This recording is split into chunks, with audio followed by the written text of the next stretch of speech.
welcome to Business Review, a daily program that delves into the latest and most significant economic stories. From stock markets to currency news, Business Review covers the most up-to-date developments in the global finance.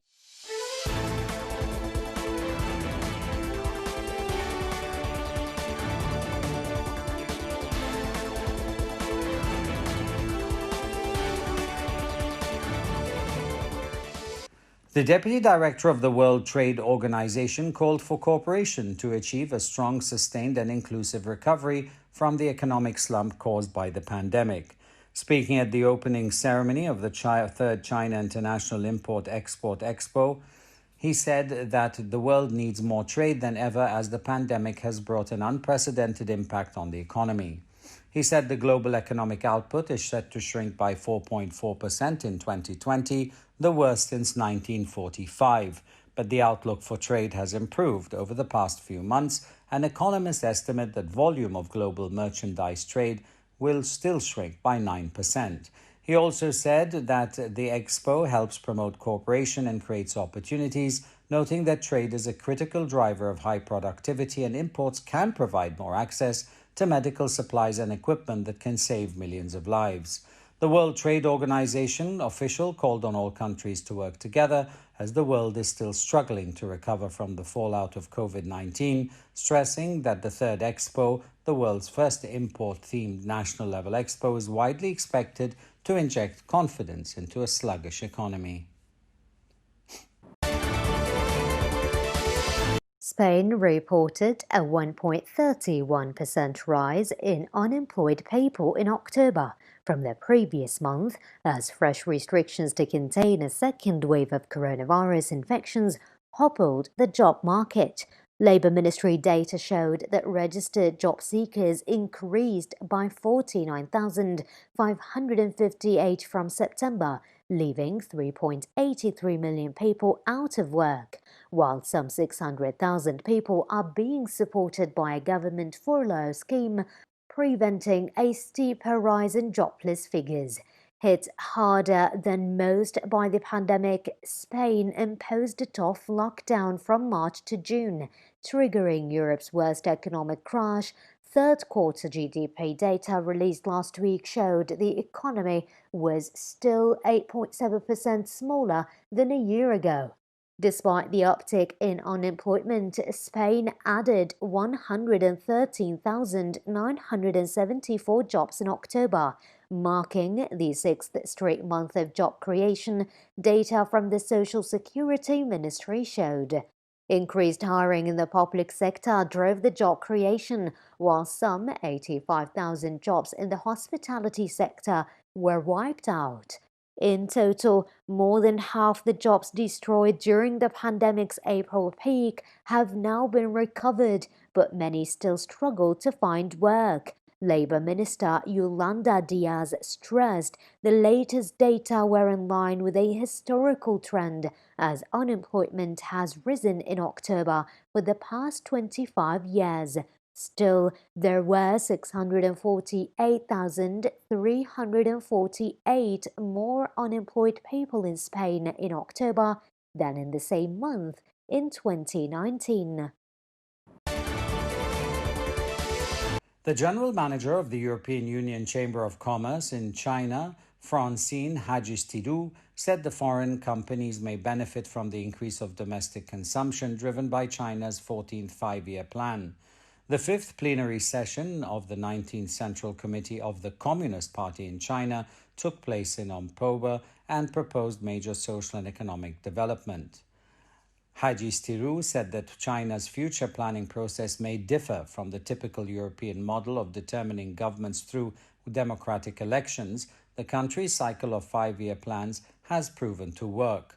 Hagistidou, whose organization strives for seeking greater market access and improved operating conditions for European companies, also voiced some concern of European businesses that may be affected by the self-sufficiency conflict that revolved around China's 14th-year government-controlled five-year plan. At the same time, Hagistidou's organization believes that dual circulation economy that China will pursue in its next development chapter will expand domestic consumption. Perched a couple of meters above ready-to-harvest grain in a tractor cabin, Alexander Maiden can see golden fields that stretch almost endlessly across Australia's pancake-flat eastern state wheat belt. Many of the areas west hit by a devastating three-year drought in the country's east, including Moree, are now leading in agricultural recovery to produce Australia's third biggest wheat crop in the last 30 years, according to government forecasts. The Palmer wheat season, forecast to produce 29 million tonnes across the continent, could hardly come at a better time for Australia. Like most economies, Australia has been pushed deep into deficit and its jobs market roiled by the coronavirus pandemic. The golden harvest also coincides with rising concerns over dry conditions in the Black Sea growing region, Ukraine, Russia and Kazakhstan, which has put a rocket under international wheat prices in recent weeks, pushing prices to a 6-year high of above $6.30 a bushel. With harvesting in full swing and the drought behind him, Maiden says he can finally relax and enjoy life, sometimes just relaxing at his parents' home at the end of a long day or hanging out with friends. Australian wheat exports are forecast to almost double, with grain to go to markets like Indonesia, Vietnam, Japan, Philippines, Korea and China. Money generated from good crops tend to flow right through rural Australia, bringing to life townships, many of which suffered severe water shortages until early this year. China's Logistics Performance Index for October increased to 56.3%, higher than September by 0.2%. According to data released by China Federation of Logistics and Purchasing, a reading above 50 indicates expansion of logistics. All the 12 sub-indexes were in expansion range this month. As the economy continues to slowly recover, the Logistics Performance Index continued to maintain high and rising trend. Specifically, the New Order Index rebounded in October, indicating a relatively high demand for logistics. The Equipment Utilization Rate and inventory-related indexes kept increasing, with Warehouse Storage Index in October reaching 52.8%. In addition, Business Activity Expectation Index continued to pick up slowly, showing economic operation of logistics industry would maintain a stable growth trend. Stimulated by upcoming Double 11 shopping spree, the logistics industry, including delivery and express business operations, has seen a small boom as well. After surviving England's initial coronavirus lockdown in the spring and summer, business owners prepared to ride out a new national shutdown that came into force on November 4th. Essential shops, schools and universities will remain open, but pubs and restaurants will be shut, except for takeaways, and non-essential retail will close. Outbound international travel will also be banned, except for essential reasons, including work. With a hospitality sector still reeling from the first lockdown, forced to close again, Richard Strongman of South Coast food supplier Harvest Fine Foods described the government's announcement as a big body blow to his business. But restaurateur Karim Ullah seemed more positive about the second lockdown, saying he is now better prepared than he was in March.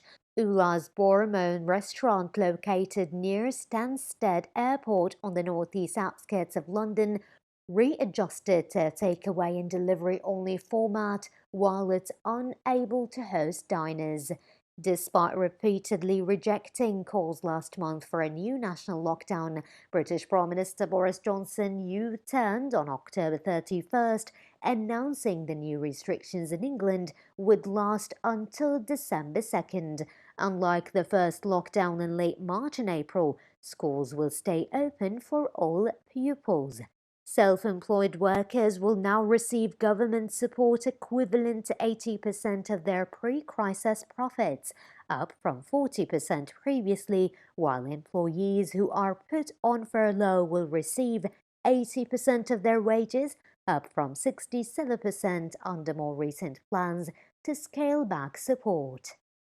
Businesses will also continue to be able to apply to banks for government-backed support loans until January 31st, compared with the previous November 30th deadline for some of the programs. Finance Minister Rishi Sunak said the extra measures meant the government would be providing £4.5 billion of support between November and January for the self-employed alone, on top of £13.7 billion already spent.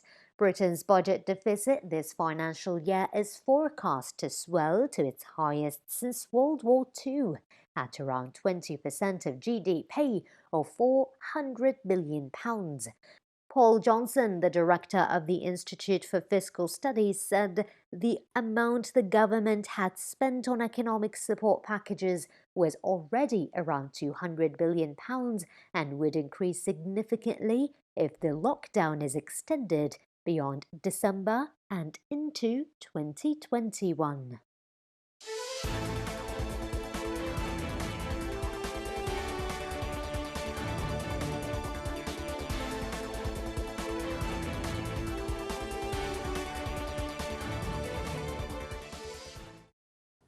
This has been Business Review, your daily source for the most critical financial stories. Tune in next time for the latest financial news impacting the world economy.